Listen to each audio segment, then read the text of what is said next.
자, 오늘 할 부분은 현대시 할 거예요. 그러니까 우리가 보통 보면은 간단하게 설명을 하면 우리가 이제 수능을 보잖아요. 수능 볼 때는 이제 영역이 나뉘어져요. 그때 한번 설명했지만 다시 한번 설명을 할게. 자, 우리가 국어 이제 여러 영역을 푸는데 총 45문제가 나와요. 45문제인데 그거를 몇 분? 80분 내로 풀어야 돼. 근데 80분 안에는 어떤 것도 이제 포함이 되는 거야. OMR 카드 체크하는 시간도 있고, 그리고 확인하는 시간도 필요하잖아. 그치? 그래서 75분 내로는 풀어야 된다라고 생각을 하시면 돼요.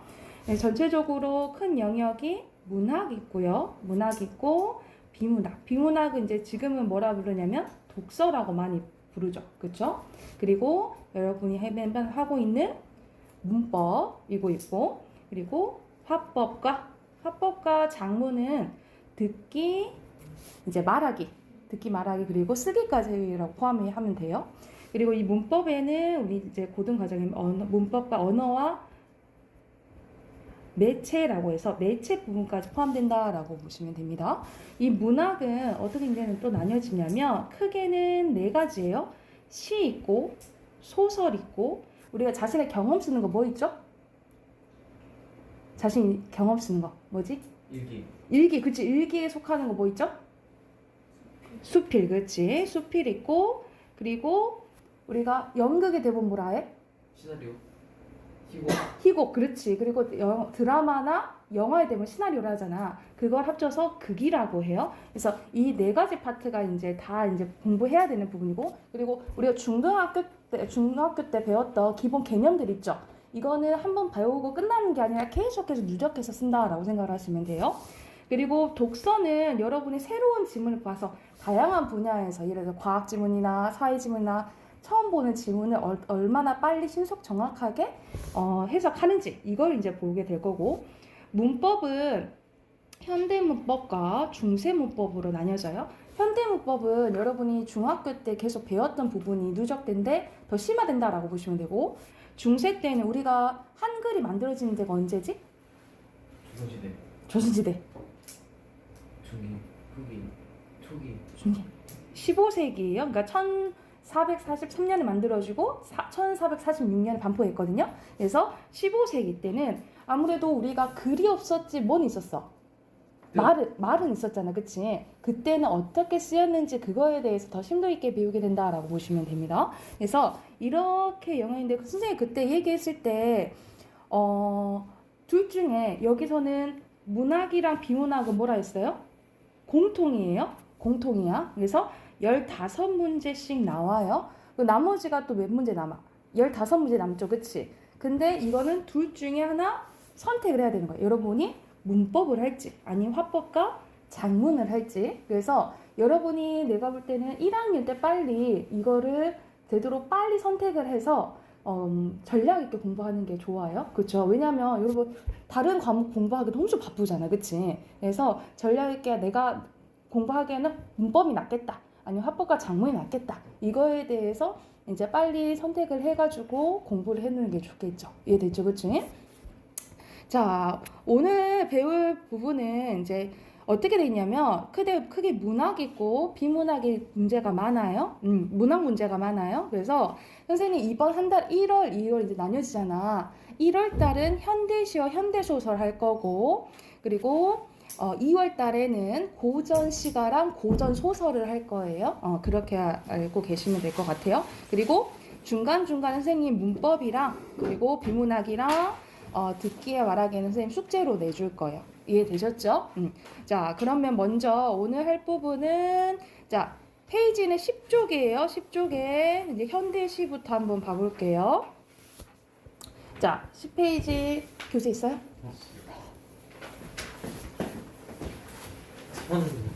저는 내일 와요.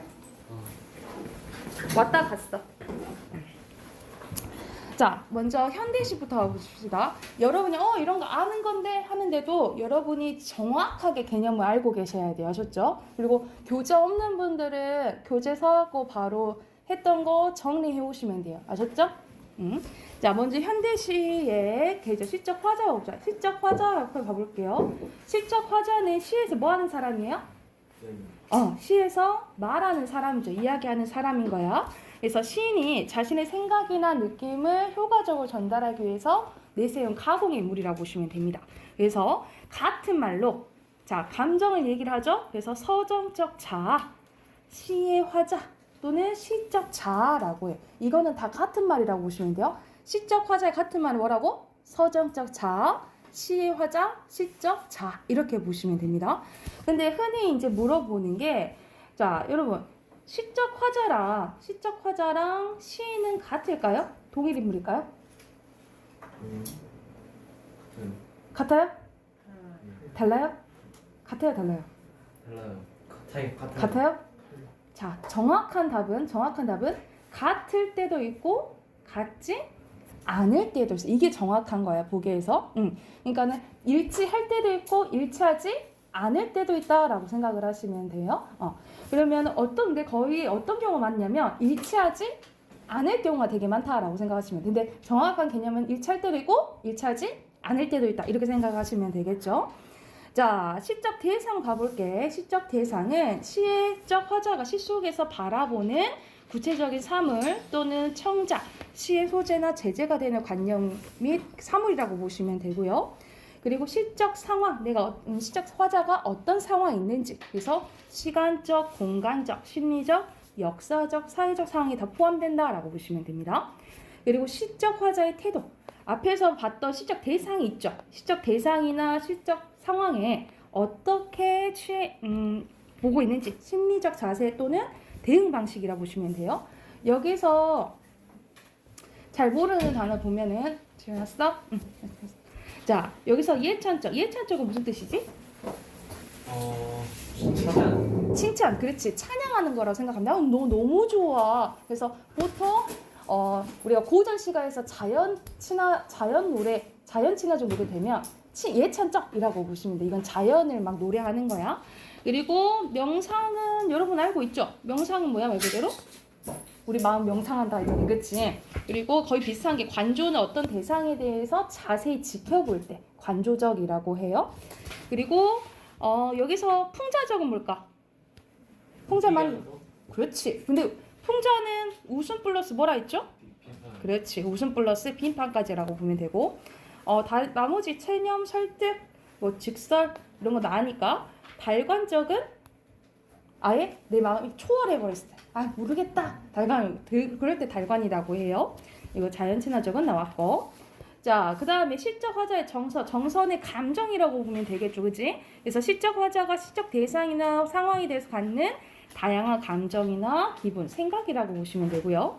시적 화자의 어조는 말투라고 생각을 하면 돼. 그래서 시적 화자가 시적 대상이나 청자에게 취하는 언어적 태도, 말투라고 생각하시면 됩니다. 그래서 청자 유무에 따라서 독백체는 혼자 말하는 거겠죠, 그치? 그리고 대화체는 주고 받는 거. 그리고 시적 화자 유형에 따라서 머리니 이렇게 되겠죠. 그래서 우리가 주제를 파악하려면 뭐가 중요하냐면 시적 화자는 당연히 먼저 파악을 해야 되고요. 그에 따라서 대사, 시적 상황, 시적 화자의 태도, 그리고 정서, 어조 이걸 파악해야지 전체적인 시에 뭘 파악할 수 있다. 주제를 파악할 수 있다라고 생각을 하시면 됩니다. 자, 오늘은 기본적인 시의 기본적 개념들 다 할 거예요. 자, 시 봐봅시다. 우리가 시의 3요소 봐볼게. 우리가 시는 꼭 세 가지가 있어야 되는데 뭐가 있죠? 꼭 있어야 되는 거.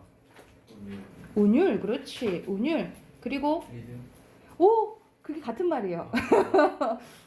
운율. 그리고 내가 하고 싶은 말이 있어야 될 거 아니야. 방금 뭐 파악해야 된다 했지, 시? 전체적으로? 그렇지. 주제 있어야 되고요. 그리고 시를 읽었을 때 우리가 떠올려지는 이미지 있죠. 그 이미지를 뭐라 하냐면 심상이라고 해요. 그래서 운율은 같은 말로 리듬과 같은 말을 생각하면 돼. 그리고 심상은 같은 말로 이미지라고 생각을 하시면 됩니다. 심상은 우리가 시를 읽었을 때 떠올리는 이미지라고 생각하시면 돼요. 그럼 먼저 시어부터 가봅시다. 시어는 시에서 쓰이는 단어를 시어라고 해. 시어에는 음악성이 있는데 음악은 뭐를 통해서 일어나요? 뭐를 통해서 일어나?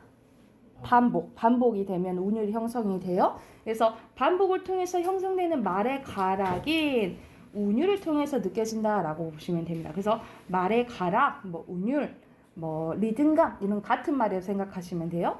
근데 두 가지가 있는데 종류가 외형률과 내재율이 있어요. 그래서 외는 바가 되고 이건 안, 내야. 외형률은 일정한 규칙에 따라서 실 표면에 드러나는 운율이에요. 그래서 어디에서 많이 늘어나냐면 우리 조선시대 때 시조 있죠. 시조. 그래서 고전 시가에서 많이 드러난다라고 보시면 돼요. 그래서 우리가 특히 시조에서는 반복되는 게 뭐지? 시조의 형식. 원율. 그 어떻게 일어나? 딱딱딱 정해진 게 있잖아. 우리 시조의 형식 3장 6구 45잖아요. 이 기억나죠? 그리고 우리 끊어 있는 걸 뭐라 하지? 음보. 그렇지. 몇 음보예요? 어이구, 4음보예요. 4음보고 글자 수가 반복이 되는데 몇 글자 반복될까? 두 글자? 네 글자. 세 글자. 세 글자, 네 글자 반복되거나 네 글자, 네 글자가 반복돼요. 이걸 3, 4조, 4, 4조 음수율이라고 해. 여기서 수는 글자 수야. 글자 수가 반복돼서 느껴지는 운율을 뭐라 한다? 음수율을 하고 끊어있게 다니는 음보예요. 그래서 이렇게 이거는 겉으로 드러나잖아. 그치? 이렇게 규칙적으로 겉으로 드러나서 느껴지는 운율을 뭐라 한다 이 말이야. 뭐라 한다고? 음수율. 외형률이라고 한다고. 외형률. 겉으로 드러나는 외형률이에요. 내재율은 일정한 규칙이 있어 없어? 일정한 규칙 없어요. 그래서 시의 내면에서 읽었을 때 은근히 느껴지는 운율이라고 보시면 됩니다. 그래서 거의 현대시에서 많이 드러나는데 현대시는 거의 자유시라고 보시면 돼요. 그래서 현대시에서 많이 나타나는 게 운율이다, 내재율이다, 운율 중에 내재율이다 이렇게 생각하시면 되고. 자, 그래서 다시 한번 운율에는 두 가지 종류가 있는데 뭐 있다? 외형률이랑 내재율 이렇게 있다라고 보시면 돼요. 그리고 시어의 함축성 봐볼게. 함축성은 뭐냐면 단어 안에 많은 의미가 담겨져 있는 걸 함축성이라고 해요. 그래서 시 속에서 다양한 정서적 효과가 불러일으키는 시어의 내포적 의미, 담겨져 있는 의미. 한편의 시에 사용된 똑같은 시어일지라도 뭐에 따라서 문맥과 상황에 따라서 많은 의미를 지닐 수 있다 이렇게 생각을 하시면 됩니다. 그리고 아까 전에 시를 읽었을 때 떠올려지는 이미지를 뭐라 했지? 심상. 그렇지. 심상이에요. 그래서 마음속에 떠오르는 감각이나 구체적인 사물의 모습과 그와 관련된 추상적인 관념들을 언어적으로 표현한 거라고 보시면 돼요. 그래서 심상의 종류에는 우리가 오감각 있죠. 오감각 있죠. 오감각 있고요. 그리고 알아내는 게 공감각적 심상이요. 공감각적 심상은 하나의 감각을 다른 감각으로 옮겨서 표현한 거예요. 그래서 둘 이상의 감각이 동시에 떠오르는 이미지입니다. 그래서 옮긴다고 표현해서 같은 말로 뭐라고 하냐면 감각에 뭐라 할까요? 옮겨져 가. 하나의 감각이 다른 감각으로 옮겨져 가서 감각에 뭐라 하냐면 전이라고 해. 뭐라 한다고? 전이. 그래서 봐봐. 예시 봐보자. 예시에 향기로운 뭐예요?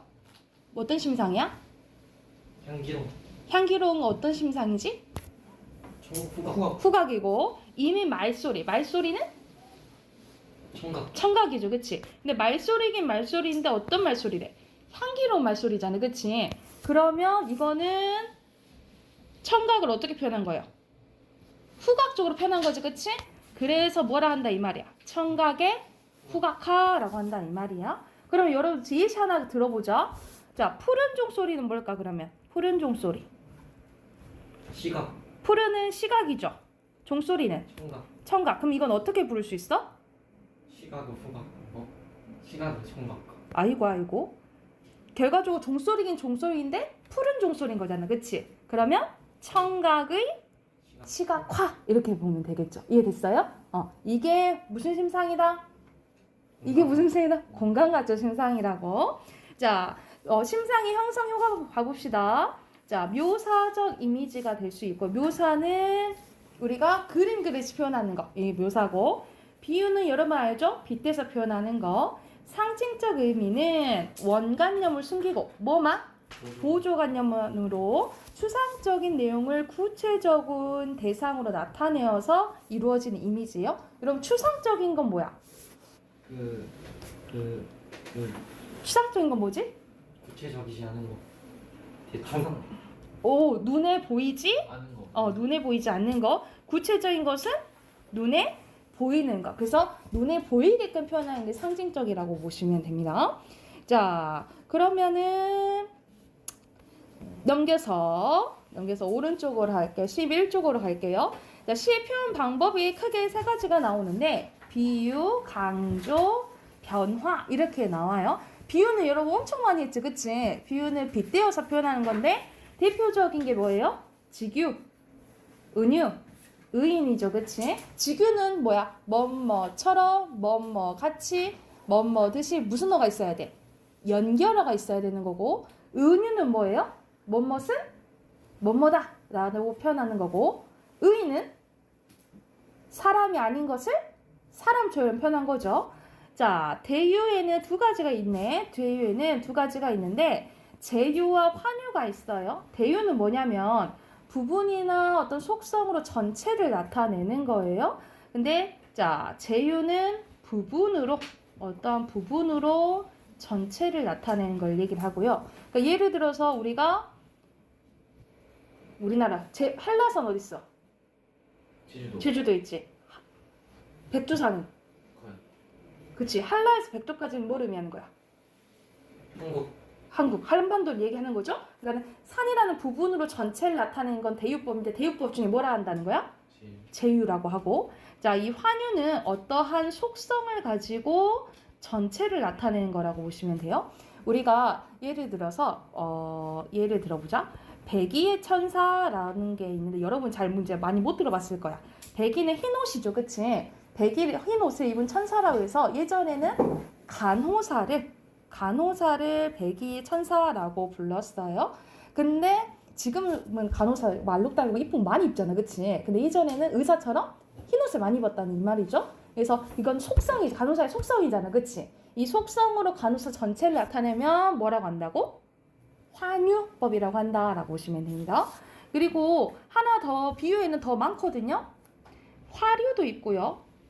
화류법은 뭐냐면 아까 사람이 아닌 것을 사람처럼 표현하는 거 뭐라 했지? 의인법이라 했지. 근데 이 환유법은 뭐냐면 무생물을 생물처럼 표현한 거라고 보시면 돼요. 무생물을 움직일 수 없는 무생물을 생물처럼 표현하는 게 화류법이고요. 환유랑 헷갈리면 안 돼. 그리고 약간 속담이 쓰이면 뭐라고 하냐면 풍유법이라고 해요. 풍유법은 속담이 쓰이면 풍유법이라고 한다라고 생각하시면 됩니다. 그래서 이런 식으로 나오는 거 되게 비유법 맞죠? 이게 비유법이고. 자, 강조하기의 대표적인 게 뭐냐면 자, 과장이 있고요.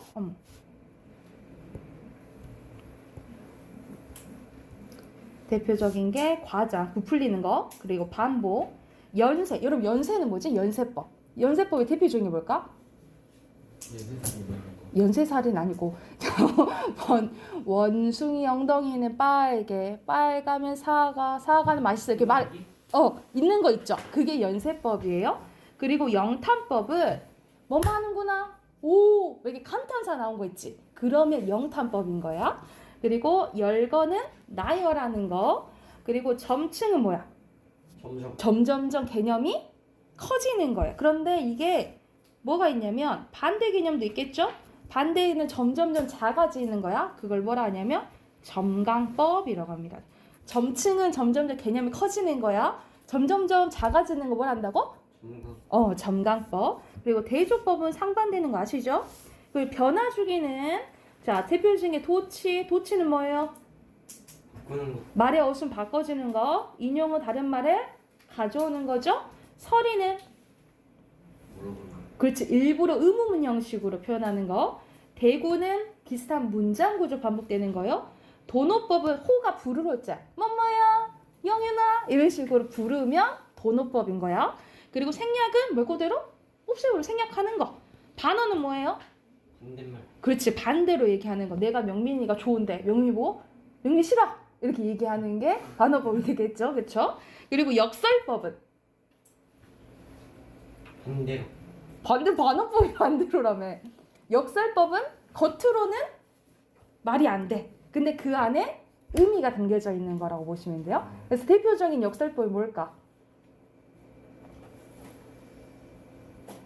대표적인 시구 중에 뭐가 있냐면 나는 임을 보냈지만 님은 갔지만 나는 임을 보내지 않았습니다. 이런 시구가 있어요. 이미 갔대. 근데 나는 임을 보내지 않았대. 이거 어떤 마음이 담겨져 있는 거야? 임을 보내고 싶지 않은 마음. 그치? 이런 게 역설법이라고 생각하시면 돼요. 그리고 시에서 가장 중요한 거, 자, 상징 가보겠습니다. 상징. 상징은 아까 전에 추상적인 개념을 구체적인 개념을 표현한 거라 했잖아요. 그치? 그래서 뭐가 드러나지 않는다. 원관념과 보조관념 중에 뭐가 드러나지 않아? 원관념.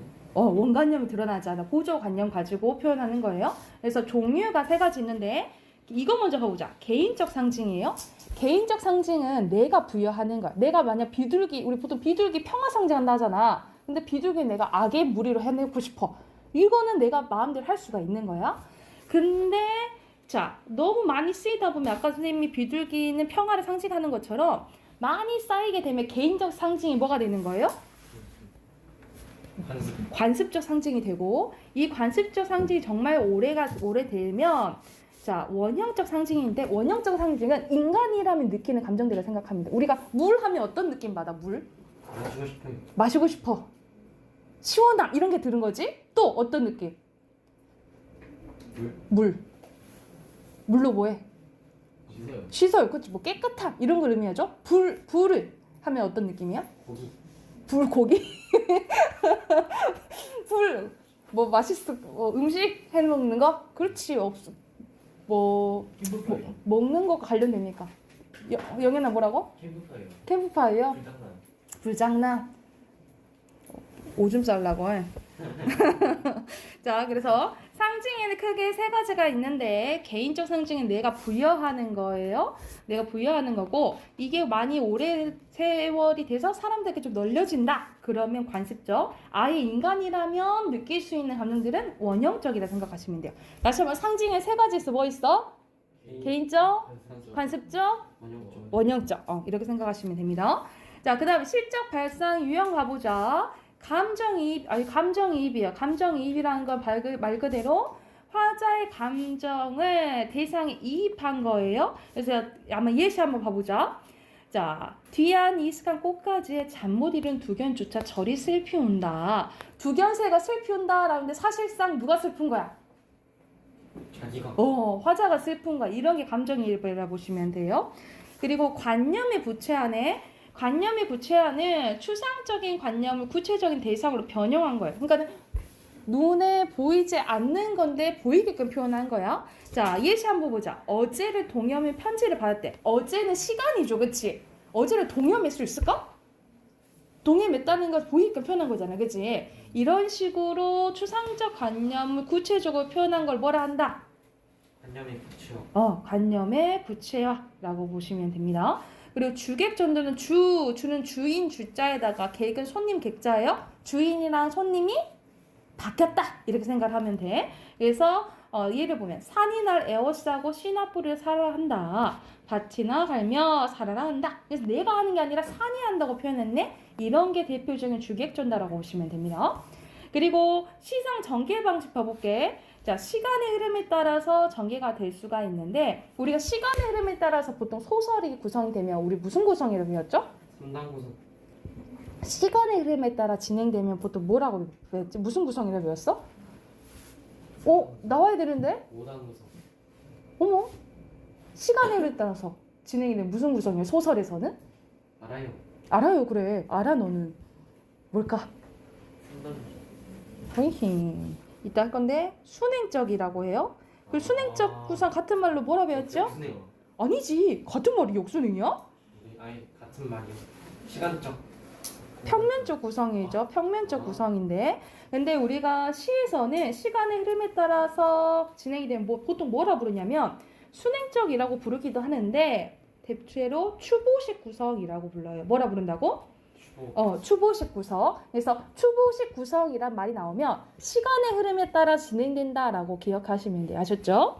자, 그리고 시선의 이동에 따라서 전개가 되기도 한다라고 생각하시면 됩니다. 자, 마지막으로 가장 중요한 부분. 자, 우리가 해석하는 거, 이건 엄청 이제 여러분이 작품하면서 많이 했었어. 자, 작품 자체를 보면은 내재적 접근 방식이죠. 이건 답이 딱딱딱 정해져 있어. 그래서 같은 말로 뭘 한다? 절대론적 관점이라고 해. 뭘 한다고?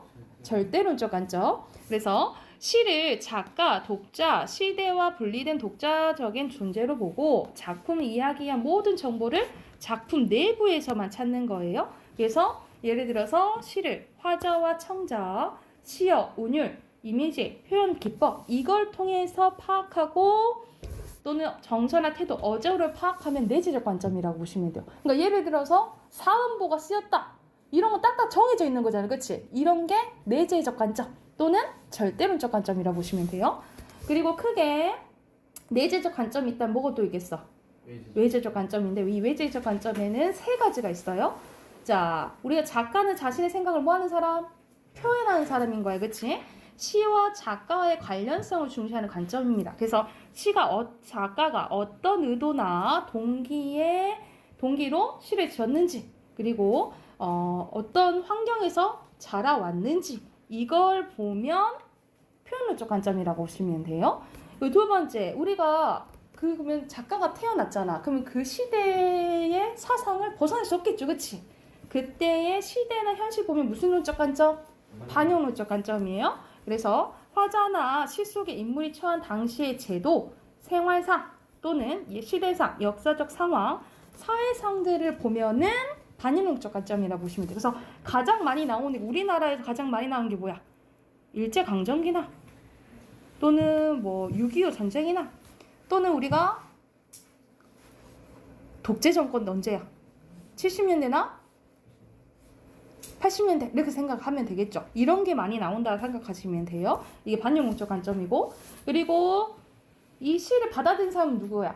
독자. 그렇죠. 독자 입장에서 보는 게 효용론적 관점이에요. 그래서 시가 독자에게 미치는 영향이나 교훈, 감동, 흥미 또는 미적 쾌감 이런 것들이라고 생각하시면 됩니다. 그래서 효용론적은 같은 말로 받아들인다 해서 수용론적 관점이라고 해요. 같은 말도 알아두시고 그래서 시를 해석하는 관점은 크게 두 가지가 있는데 내재적 관점이랑 외재적 관점이 있어. 근데 외재적 관점에는 뭐가 있어? 표현론적 관점, 반영론적 관점, 효용론적 관점. 효용론적 관점을 같은 말로 뭐라 한다고? 수용론적 관점이라고 보시면 됩니다. 이해됐나요? 자, 그러면 앞에 1번부터 9번까지 있어요. 문제 얼른 풀어봅시다. 이쪽이요. 10페이지, 11페이지. 바로 옆에 문제 있죠? 1번부터 9번까지 바로 풀어볼게요.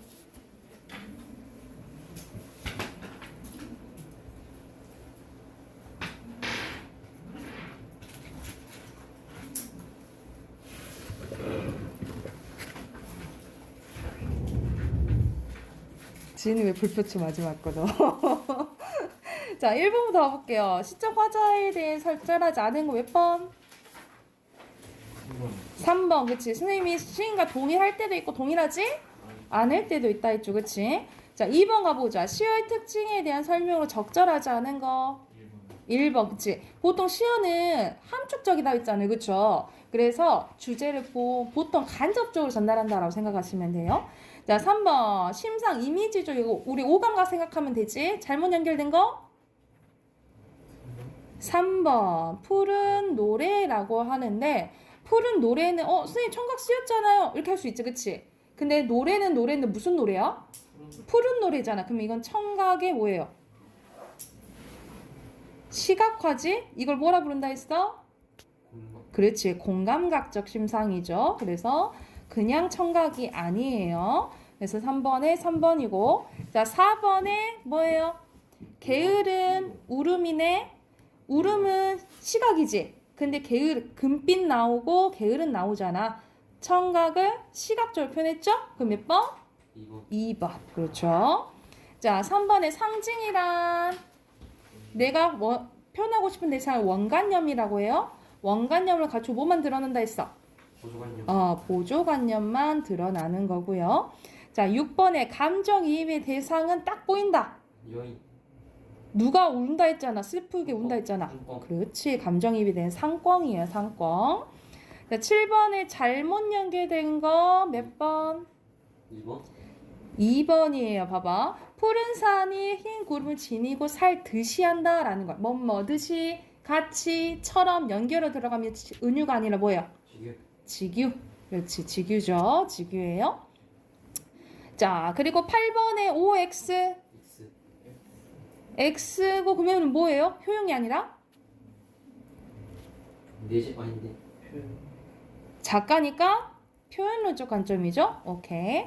자, 그리고 1980년대 시대가 나왔다. 반영도 하죠. 반영론적 관점이죠. 됐나요? 네. 오케이. 그러면은 작품 하나 한번 해봅시다. 시 들어갈게요. 시 이거 하고 선생님이 소설로 넘어갈게요. 자, 먼저 갈래부터 한번 보면 여러분 처음 들어봤을 거야. 창가라는 작품입니다. 창가는 우리가 노래라고 생각하면 되는데 우리가 맨 밑에 보면은 플러스에 보면 창가의 특성 있거든요. 창가의 특성 한번 봐볼게. 자, 서양 악곡의 형식을 빌려지은 개화기의 간단한 노래입니다. 개화기 시대예요. 개화기는 우리가 일본한테 점령당하기 전 있죠. 전에 이제 서양 문물 받아들일 때 그때 개화기로 생각하면 돼. 자, 그래서 개화 가사에 지속되던 4조 4음보 율곡에서 벗어나서 처음으로 7호조 3음보의 율곡이 된 창가라고 보시면 돼요. 그러니까 최초로 7호조 3음보의 창가라고 생각을 하시면 돼요. 그래서 여기 부분이 중요하다라고 생각하면 돼. 최초로 7호조 3음보의 율곡이 정리된 이제 노래라고 생각을 하시면 됩니다. 그래서 정형적인 율곡과 형식을 유지하면서 기존 시가 양상을 완전히 벗어나지 못했다라고 보시면 돼요. 그래서 잠깐 쓰였던 노래라고 생각하시면 돼요. 잠깐 쓰였던. 그래서 새 시대를 향한 의욕적인 고취를 하고자 만들었으며 개화 가사에서 신체시로 이어지는 과정의 중간 단계로 과도기적인 모습을 보인다. 그래서 유일한 창가가 이제 경부철도 노래라고 생각하시면 돼요. 그러니까 창가에 이제 작품 별로 많이 없어요. 그래서 특징 잠깐 보고 갈게요. 주제는 경부. 자, 경은 서울 경자, 부는 어딜까? 유명한 데 있잖아, 부. 부산. 부산, 그렇지. 이어지는 철도 개통에 대한 예찬과, 예찬 아까 뭐라 그랬지? 막 찬양하는 거, 그치? 예찬과 기차 안팎의 풍경을 말했고요.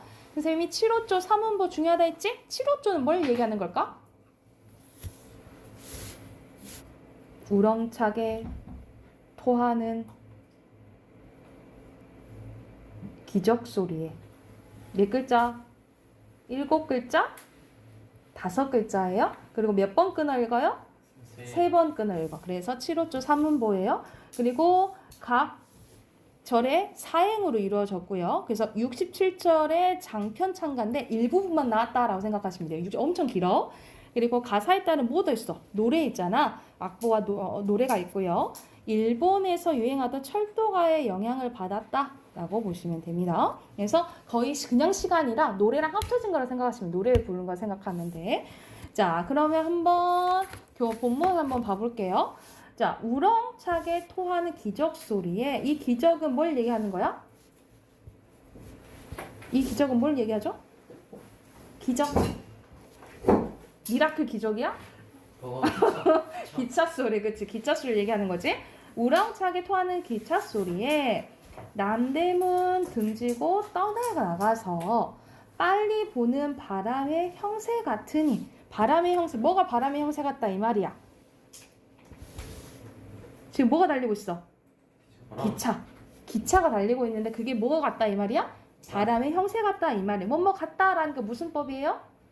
오케이. 직유법 쓰였고 날개 가진 새라도 못 따르겠네. 그만큼 엄청 빠르다 이 말이야. 그러면 진짜 그럴까? 그 정도로 조금 과장. 부풀리. 그렇지. 과장도 되고요. 못 따르겠네 하면서 지금 감탄하는 거예요. 그래서 못 따르겠네 감탄하는 거를 보셔서 영탄법도 된다라고 보시면 돼요. 영탄이 좀 약간 미세하게 있어. 그래서 여기서는 엄청 빨리 달리는 기차에 대한 예찬이 담겨져 있다라고 보시면 되고요. 자, 상태 2형 가보자.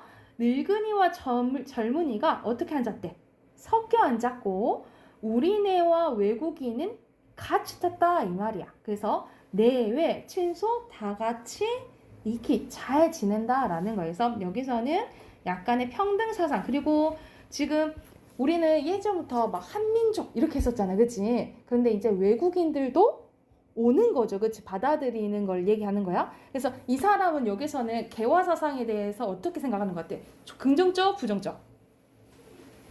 긍정적으로 생각한다라고 생각을 하시면 돼. 개화 사상에 대해서 긍정적으로 생각한다라고 하는데 조그만한 땅 세상 절로 이루어졌다라는 거예요. 그래서 여기서는 옆에 써놓으세요. 개화 사상에 대한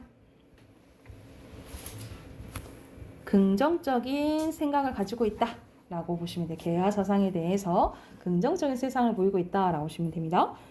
마지막 보면 관왕묘와 관우의 영정을 모신 사다 연화봉 청파동에 있는 상에 둘러보는 중에 어느덧 기차가 용산역에 다다랐대요. 새로 이룬 저자는 시장에게 모두 뭐야? 일본집이라는 거지. 일본의 영향을 많이 받았다라는 거야. 2천여 명 일이 여기 산다라는 거지. 그래서 여기서 일본집에 대해서 또 나쁘게 생각하는 거야?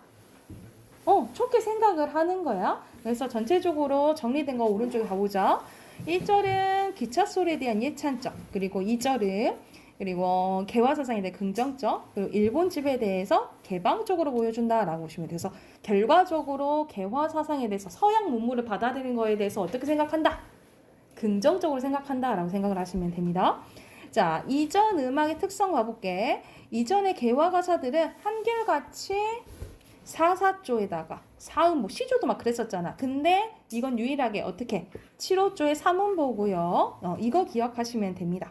그리고 기적 소리에 나타난 계몽성 바보. 기적 소리 아까 기차 소리라 했죠? 그래서 기차를 나타내는데 화자는 새로운 시대의 산물인 기차의 빠르기와 기차로 인한 신풍 속도를 예찬하면서 근대적 문물의 수용을 은영 중에 계몽 일깨우고 있다라고 보시면 돼요. 야, 이거 좋은 거야. 우리 다 받아들이자. 이렇게 생각한다라고 생각하시면 돼요.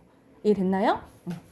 그래서 이렇게 생각을 하고 계시면 됩니다. 그래서 이거의 갈래 한번 생각해보자. 갈래 뭐라고요? 창가예요. 창가. 수중에 창가고 자, 형식적으로 글자 수는 7호조에다가 몇 음보? 3음보. 이거 기억하시면 됩니다. 됐나요? 자, 그러면 우리 소설로 넘어갈게. 소설 오늘 개념도 할게. 자, 66쪽으로 갑니다.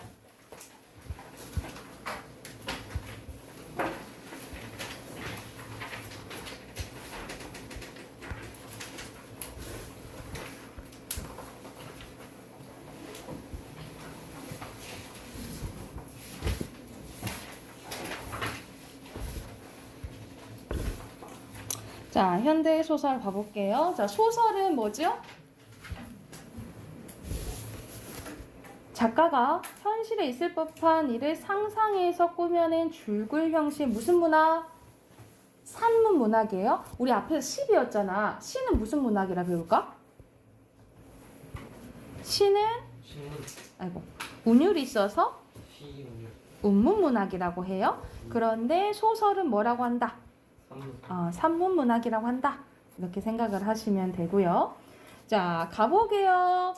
자, 기준은 뭐냐면 현대 소설은 기준이 가보기입니다. 가보기 언제라고 생각이 나와 있어? 1894년. 이걸 기준으로 그 이후에 만들어진 거는 현대 소설. 그 전은 고전 소설이라 생각하시면 돼요. 고전 소설. 그래서 이후에 창작된 소설을 현대 소설이라고 한다. 그리고 우리나라 최초 현대 소설은 뭐예요? 이광수의 무정이라는 작품이 알아두시고 자, 소설의 특성 봐볼게요. 자, 소설은 가짜야. 거짓부렁이야. 그래서 무슨 성? 허구성. 상상해서 만들어진 거고요. 근데 말은 돼야 돼. 그래서 개연성입니다. 실제로 있을 법한 이야기를 다룬 이야기입니다. 그래서 약간의 여러분 고전 소설은 어떻게 이루어지는 경우가 많았냐면 약간 터무니없이 이루어지는 경우가 많아요. 그러니까 예를 들어서 그래서 조금 개연성보다는 약간 우연성이 좀 크다 이렇게 생각하시면 돼요. 고전 소설은. 자, 그리고 선생님 진실성. 선생님 소설은 거짓부렁이라며요. 근데 사실과는 다른 거야. 진실은 뭐냐면 허구의 세계를 그리지만 뭐가 담겨져 있다? 인생의 진실, 우리가 좀 배워야 될 부분, 이런 것들은 담겨져 있다라고 보시면 되고, 보통 이제 시간의 흐름에 따라 전개된 거를 서사성이라고 해요. 서사성. 그리고 서술, 묘사, 대화를 통해서 줄거리 형태는 산문성이 있고요. 당연히 문학 작품이니까 예술성이 있겠죠. 자, 밑에는 우리 아까 전에 시의 삼요소 뭐라 했지? 시의 삼요소? 시. 운율 주제. 운율, 주제, 신상. 심상. 그렇지. 심상이라 했지. 이 소설의 삼요소예요. 소설의 삼요소는 주제, 구성, 문체입니다. 뭐라고? 문체. 주제, 구성, 문체예요. 그래서 구성은 어떻게 이루어져 있는지고, 자, 여러분 아까 전에 서술, 묘사, 대화 있죠? 이 서술, 묘사, 대화를 통해서 뭐가 드러나냐면 문체가 드러난다라고 보시면 돼요. 서술, 묘사, 대화를 통해서 뭐가 드러난다고? 문체가 드러난다라고 생각하시면 됩니다.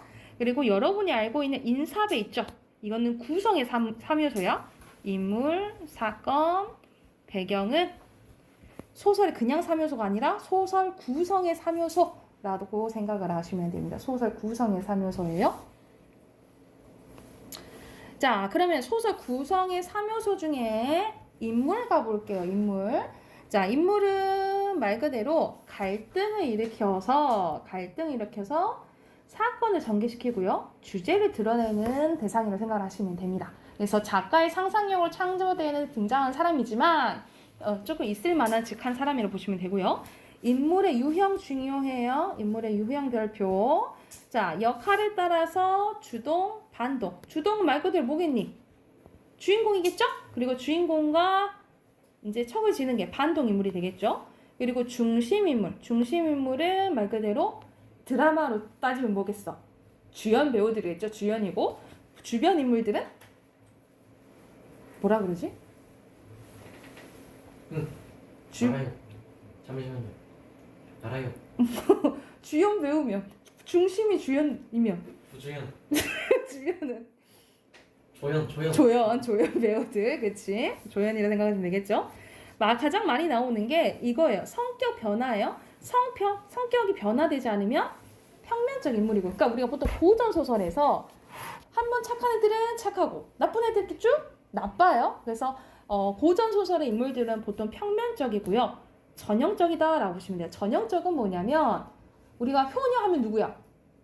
저요. 너요? 심청이 딱 나오지, 그치? 그리고 열녀하면 누구야? 열녀. 열녀, 지조와 절개를 지켜. 아니대요. 저요. 누구? 춘향. 춘향이, 그렇지. 심춘향. 이런 식으로 어떤 사회계층을 대표하면 전형적 인물이에요. 그래서 보통 평면적이나 전형적 인물은 어디? 고전 소설 인물의 특징이고요. 자, 그의 반대에는 입체적은 성격이 변하는 거. 개성적인 거는 자신의 개성이 뚜렷해서 보통 입체나 개성은 현대 소설의 특징이다 라고 보시면 됩니다. 그래서 반대 개념, 입체, 평면, 전형적, 개성적. 그래서 반대 개념 알고 계시면 돼요.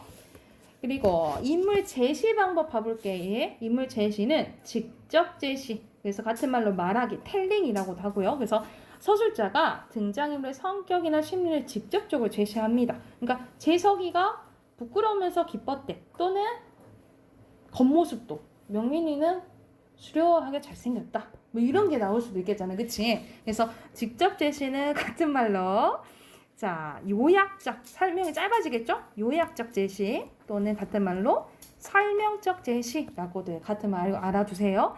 직접 제시는 같은 말 요약적, 설명적 제시 이렇게 보고, 자, 직접은 당연히 반대겠죠? 그래서 보여주기라고 합니다. 그래서 쇼잉이에요. 그래서 얘가 잘생겼는지 뭐 아니면 착한지 직접적으로 말해주지 않고 말과 행동으로 보여줍니다. 그래서 인물의 행동, 대화, 매양, 묘사를 통해서 성격이나 심리를 뭐하게 만들어?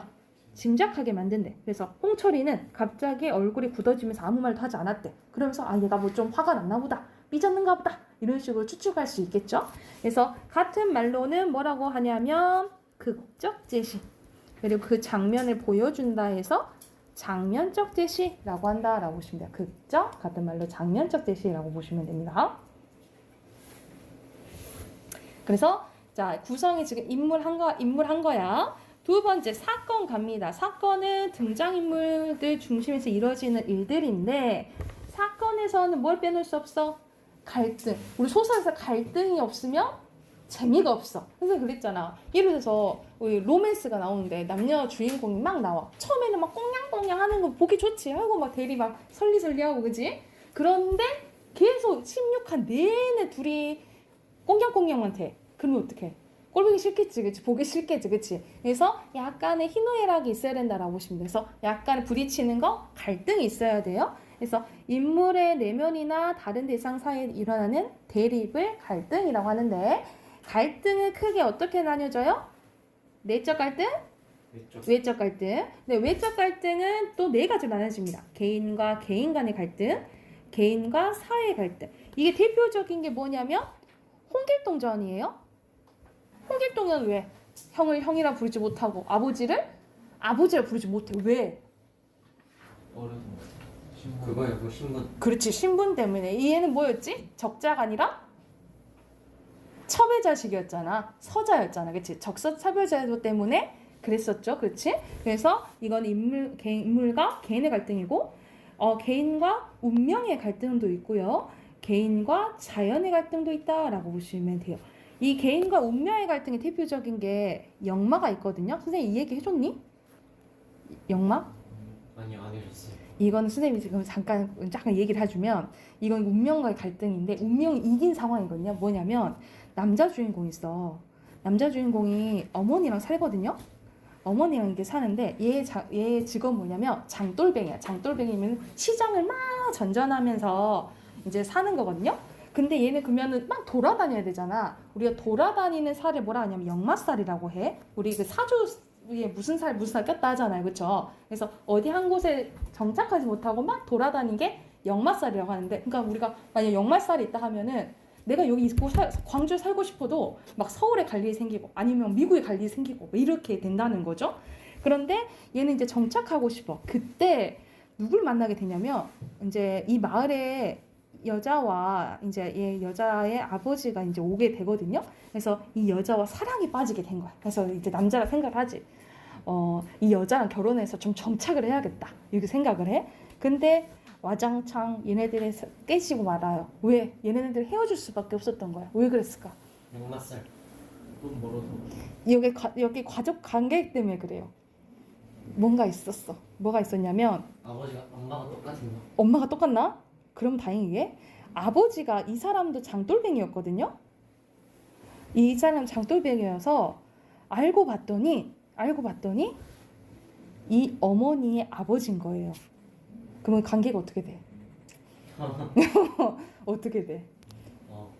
어머니랑 자기가 사랑에 빠진 여자가 자매였던 거야. 그러니까 자기가 사랑에 빠진 여자가 이모였던 거지. 그래서 헤어질 수밖에 없게 된 거죠. 그래서 마지막에 얘가 장돌뱅이 이제 떠나면서 끝나게 되거든요. 그러니까 결국 개인과 운명의 갈등 중에 뭐가 이기는 거야?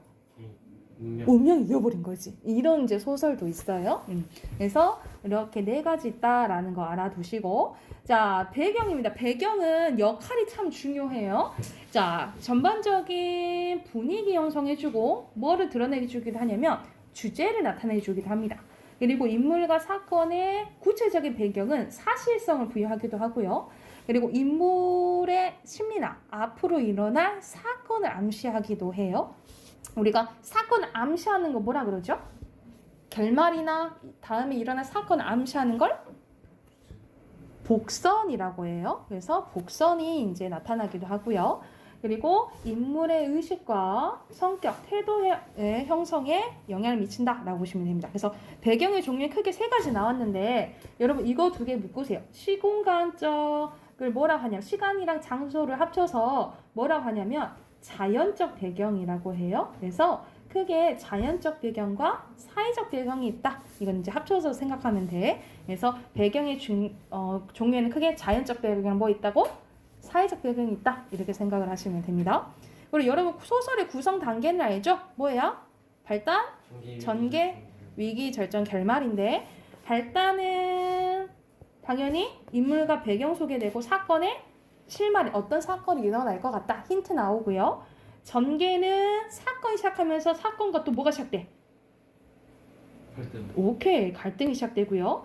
위기는 갈등이 심화되면서 긴장감이 고조되는 거고 절정은 뭐가 갈등의 최고조 또는 사건 해결 실마리가 나타난다라고 보시면 됩니다. 그리고 결말은 갈등이 해소되고 주인공의 운명이 결정되면서 뭐가 드러냐? 주제가 드러난다. 마지막에 주제가 드러난다 라고 보시면 되고 선생님이 중간에 빠먹었다. 전개에서 뭐가 드러나기도 하냐면 꼭 그런 건 아닌데 복선이 제시되기도 해요. 아까 복선이 뭐라 했지요? 사건을 암시하는 거. 그렇지. 사건을 암시하거나 결말을 암시하는 건데 복선이 전개에 나타나기도 해요. 꼭 그런 건 아니고 가끔은 그렇다라고 생각을 하시면 됩니다. 그리고 소설의 시점 봐보자. 시점은 서술자가 어떻게 바라보는지가 나오죠. 그래서 작품 안에 있으면 몇 인칭? 1인칭. 작품 밖에 있으면 3인칭이죠. 내가 말하는데 그러면은 나로 말하겠잖아. 내가 말하는데 내가 뭐야? 주인공인 건 1인칭 주인공시죠. 그래서 독자에게 신뢰감과 친근감을 준다 라고 보시면 돼요. 그리고 1인칭 관찰자는 내가 주인공이 조연. 아니야. 내가 뭐예요? 관찰자고 주인공이 따로 있다라고 보시면 돼요. 그래서 주인공의 내면 심리가 드러나지 않기 때문에 긴장감이 생긴다라고 보시면 됩니다. 그러니까 주인공의 심리를 뭐 해야 돼요? 개변. 추측해야겠죠? 왜냐면 나는 주인공의 마음을 알아 몰라. 몰라요. 모르니까. 그죠? 자, 3인칭 관찰자 볼게. 3인칭 관찰자는 소설답게 서술자가 관찰자 입장에서 인물의 말과 행동을 가장 객관적으로 표현하는 거예요. 그래서 말과 행동만 보여주는 거야. 그래서 독자의 상상력을 가장 많이 많을 때 쓴 거야. 가장 많이 유발하는 게 3인칭 관찰자 시점이라고 보시면 돼요. 그에 반해 전지적이네. 전지가 무슨 뜻이야, 여러분? 전지. 절대적. 전지. 모든 것을 안다 이 말이. 그치? 그래서 소설박 서술자가 신과 같은 위치에서 인물의 심리나 행동을 다 얘기해 줍니다. 얘는 전지전능해. 다 알아. 그러니까 서술자가 상상할 필요가 있어 없어? 없어요. 그렇지? 독자의 상상력을 뭐 해준다? 제한시켜준다 라고 보시면 됩니다. 여기까지가 소설 개념이에요. 이것도 1번부터 8번까지 바로 문제 풀고 넘어갈게요. 자, 답 확인해볼까요? 선생님 다 풀었어요? 자, 1번에 소설 특성, 여기서는 현실에 있을 법한 이야기네, 그죠? 몇 번이에요? 1번. 현실에 있을 법만 있는데? 3번이에요. 3번이죠. 개연성이에요. 자, 2번에, 자, 5번.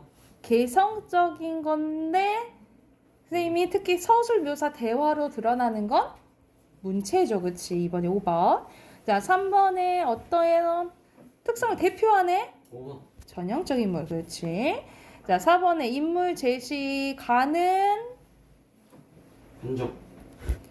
뭐 딱 얘기해 주는 게 없죠. 간접이고 나는 청구서의 드문 인물이었다. 뭐 나 진짜 좀 얘기해 총명하다 얘기 나오죠. 그래서 직접이라고 보시면 됩니다. 자, 5번 가볼게요. 여기서는 영맛에 얘기해 줘 버렸네. 그지? 개인과 뭐야? 이거는 무슨 갈등이요? 외적 갈등 중에 뭐예요? 인물과 운명의 갈등이죠. 여기까지 쓰면 완전 정확히 맞겠죠. 외적 갈등에다가 인물, 개인과 운명의 갈등 써놓으시면 돼요. 6번에 소설의 구성 요소 중에 주로 드러나는 것은 제목을 잘 봐야겠죠. 특히 역의 모습을 잘 보여주지. 그러면 잘 드러나는 게 뭐예요? 시대. 위치. 시대니까 그 배경이 되겠죠. 배경 써놓으시면 돼요. 배경. 그리고 7번에 알맞지 않은 거 3번. 3번 최고조 이르는 건 뭐예요? 절정. 절정이죠. 절정이고 마지막 8번에 1번에 무슨 시점? 3인칭 관찰자.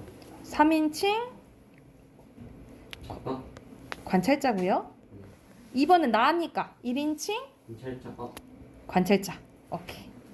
이렇게 생각하시면 돼요. 선생님이 첫 번째 작품 봄봄 하려 하는데 이거는 오늘 조금 하기엔 조금 길어서 선생님 두 번째 작품 먼저 할게요. 여러분이 흔히 알고 있는 동백꽃 할게요. 동백꽃. 동백꽃 한번 봐볼게요. 자, 여기서는 동백꽃은 배경이 드러나긴 한데 배경 먼저 한눈의 꽃부터 가볼게. 자, 단편 소설이면서 순수 소설이에요. 그런데 시점이 몇 인칭?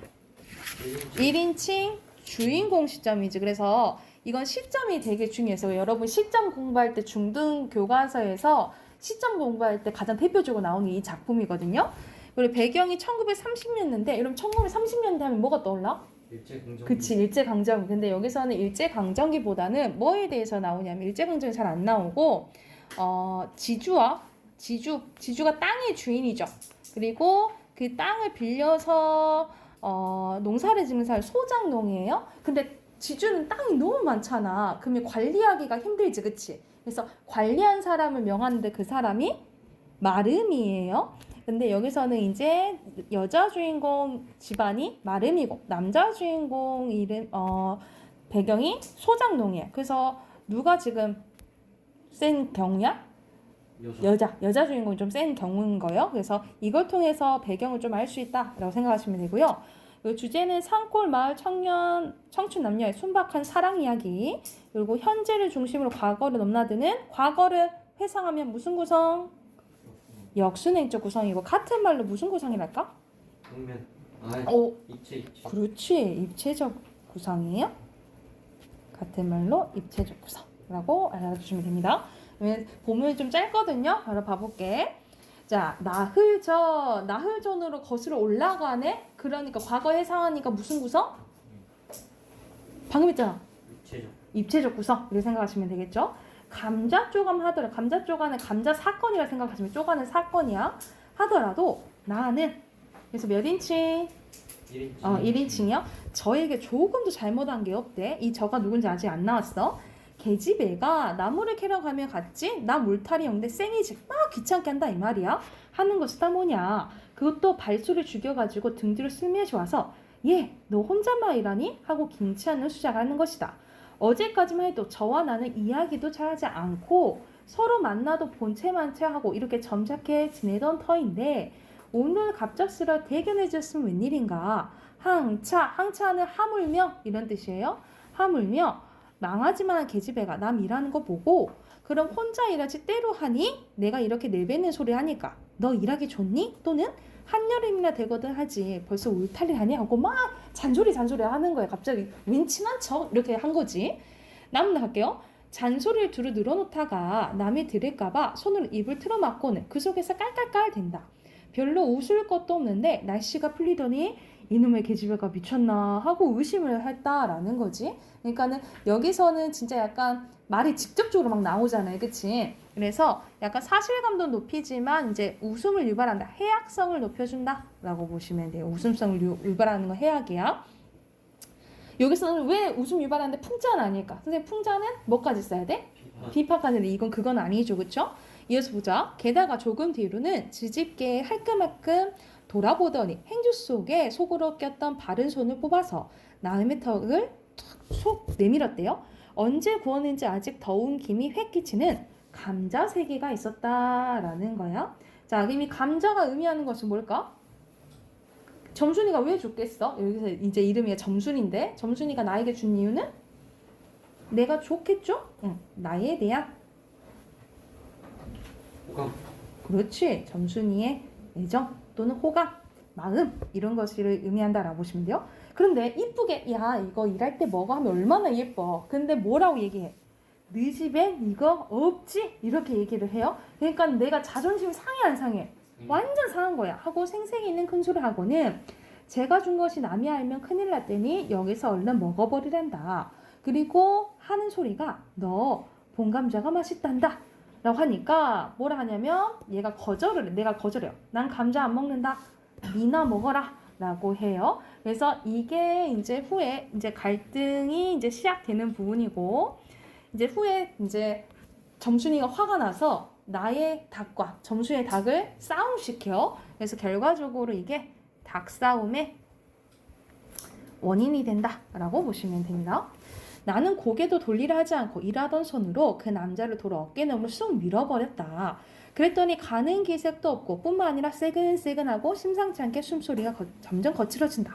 이건 또 뭐야 싶어서 그때야 비로소 돌아보니 나는 참으로 놀랬대. 우리가 이 동네로 온 것은 이 동네 온 지 근 3년이 되오지만 여태껏 가무잡잡한 점순이 얼굴이 이렇게 홍당무처럼 주겹 쓰였죠. 새빨개진 법이 없었다.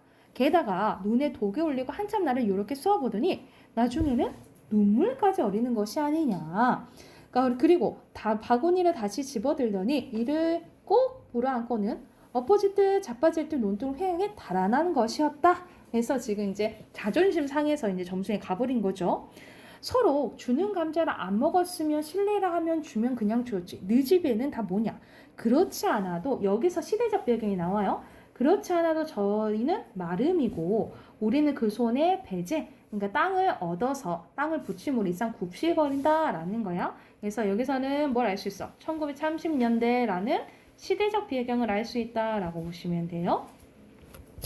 우리가 이 마을에 처음 들어와 집이 없어서 곤란을 지낼 때 집터를 불리고 그 위에 집을 또 짓고 마련을 해준 건 점순이 호의였대. 그러니까 점순이의 도움을 많이 받은 거야. 그리고 우리 어머니의 아버지도 농사 때 양식을 딸리면 점순이한테 가서 부지런히 구워다 먹으면서 인품 그런 집은 다시 없으려고 침이 마르도록 칭찬하고 하는 것이었다. 그러면서도 자 여기서 나이가 나오네요. 17씩이나 먹었어. 17시간 된 것들이 여러분의 나이 똑같네. 그지? 맞지? 이제 17살 되죠? 만나이보다 하면 이제 나이 많이 먹었다 너네. 그지? 17살이나 먹었네. 만 나이 6월 달부터 한다면서요. 6월 달부터 근데 16살. 16살? 생일 안 지나면 15살이네. 네, 그치? 만 나이 바뀌어요? 만 나이로 바뀌어요. 6월 달부터. 그러면 19살 때부터 성인이에요? 그거는 16살부터 고일로 치면 그거는 모르겠다. 그거는 너네 아직 모르잖아. 근데 이번에는 다 성이 더 빨리 되려나? 그럴 수도 있겠다. 만나게 되니까. 17시나 된 것들이 수근수가 붙어 다니면 동리의 손을 살았다고 주리시켜준 것도 어머니였대. 왜냐하면 이유가 나와요. 점순이하고 일을 저질렀다가는 점순애가 노할 것이고 그러면 우린 땅도 떨어지고 집도 내쫓기고 하지 않으면 안 되는 까닭이었다. 이래서 내가 함부로 할 수 있어요? 나 점순애 함부로 할 수 없는 상황인 거야. 그래서 여기서는 이제 나의 심리만 나오잖아요. 그러면 누구의 마음은 몰라? 점순이의 마음은 모르죠. 그래서 근데 우리는 알잖아. 점순이가 나를 좋아한다는 거 알잖아. 근데 누구만 몰라? 자지만. 얘 나만 몰라. 그래서 뭐가 높아질까? 호감. 웃음이 우리는 웃기잖아. 왜 얘는 모른대? 이렇게 해주자. 해악성이 높아진다. 그 효과 알아두시면 돼요. 이해됐나요?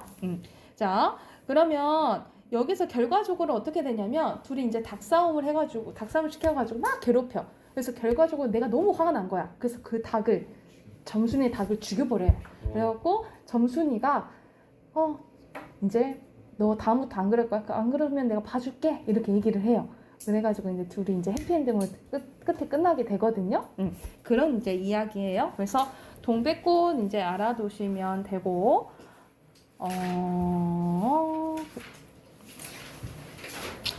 그럼 숙제.